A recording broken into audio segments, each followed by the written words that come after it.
O que acontece quando um líder que guiou uma nação por décadas precisa dar o seu adeus?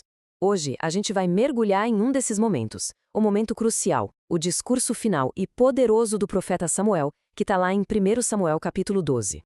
E a pergunta que vai guiar toda a nossa conversa é essa: como um grande líder se despede? Porque, olha, as palavras finais de alguém assim podem fortalecer um legado, corrigir um rumo ou até ecoar por gerações. E no caso de Samuel, elas fizeram tudo isso e mais um pouco.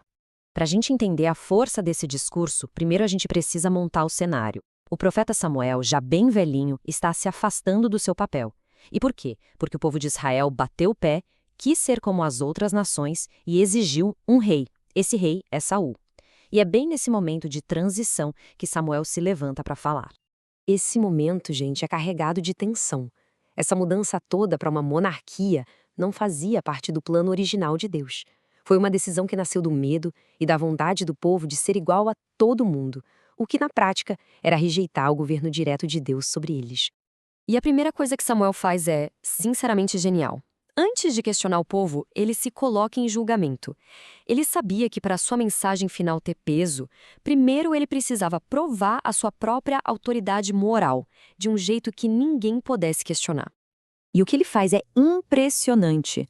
Ele fica de pé, na frente de toda a nação, e desafia qualquer um a encontrar uma única falha em décadas de serviço.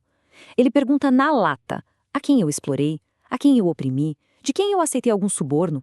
E a resposta vem na hora, unânime. O povo declara publicamente a integridade dele. Eles dizem: você não nos explorou nem nos oprimiu. Você não tirou nada das mãos de ninguém. Pronto. Com a integridade dele confirmada, o palco estava montado. Com a honra intacta, a dinâmica muda da água para o vinho. Samuel, que era o réu, agora vira o promotor. E o que vai ser julgado agora é a história da nação inteira. E aí Samuel começa a lembrar o povo de um ciclo bem doloroso que vivia se repetindo na história deles. Primeiro, eles esqueciam de Deus. O que acontecia depois? Eles sofriam opressão nas mãos dos inimigos. Desesperados, eles clamavam por ajuda. E no fim, Deus sempre enviava um libertador. Esse padrão aconteceu de novo e de novo e de novo. Ele refresca a memória do povo, citando os líderes que Deus enviou para salvá-los ao longo dos séculos, desde Moisés e Arão até Gideão, e até ele mesmo. A mensagem era bem clara. A ajuda de Deus sempre chegou quando eles pediram. Então, chegamos ao ponto crucial da acusação. Aquela exigência por um rei que foi motivada pelo medo de um outro rei, o Naás, não era só uma mudança de governo. Foi o ato mais recente e talvez o mais grave de esquecimento. Foi uma rejeição direta da proteção e do reinado de Deus. E é a partir daqui que o discurso de Samuel vai caminhando para um clímax, assim, cinematográfico. Ele não vai usar só palavras. Ele vai invocar um sinal dos céus para provar que a sua voz era, na verdade, a voz de Deus. Para a gente entender a força do que está para acontecer, tem um detalhe importante. Era a época da colheita do trigo, a estação seca.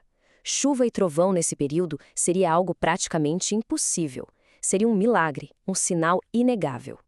E então Samuel faz uma declaração de uma ousadia tremenda. Ele fala para o povo se preparar, porque eles vão ver um sinal divino, uma tempestade em plena estação seca, para que eles entendessem a gravidade do que fizeram ao pedir um rei. E Deus responde. Naquele mesmo dia, o céu se fecha, trovões e chuva, uma demonstração de poder que simplesmente aterroriza a nação e confirma cada palavra de Samuel de um jeito que ninguém podia duvidar. A reação do povo foi imediata. Um medo gigantesco tomou conta de todo mundo e eles se arrependem na hora, confessando para Samuel que, além de todos os outros pecados, eles tinham acabado de adicionar o mal de pedir um rei. Mas Samuel não os deixa ali paralisados pelo medo. Ele muda o tom, sai da condenação e passa para a orientação, oferecendo conforto e um caminho claro para a redenção. Ele apresenta uma escolha bem preto no branco mesmo, tanto para o povo quanto para o novo rei. Se eles temessem, servissem e obedecessem a Deus, tudo ia dar certo. Mas, se eles se rebelassem, a mão de Deus se voltaria contra eles, assim como aconteceu com seus antepassados. A escolha estava nas mãos deles. E é aqui que a gente vê a graça de Deus de um jeito lindo. Mesmo depois desse erro gravíssimo, Samuel os acalma. Ele diz: não tenham medo. e afirma que, por causa do seu próprio nome, o Senhor não ia abandonar o seu povo. E ele encerra com uma das definições mais poderosas de liderança que existem. Ele promete que, mesmo afastado do poder, ele vai continuar orando e ensinando. Para Samuel, parar de servir o povo seria um pecado. A despedida dele nos deixa com essa lição incrível. A verdadeira liderança não está no cargo, mas no compromisso incansável de interceder e guiar. Um padrão que, com certeza, desafia a nossa própria ideia do que é ser um líder hoje.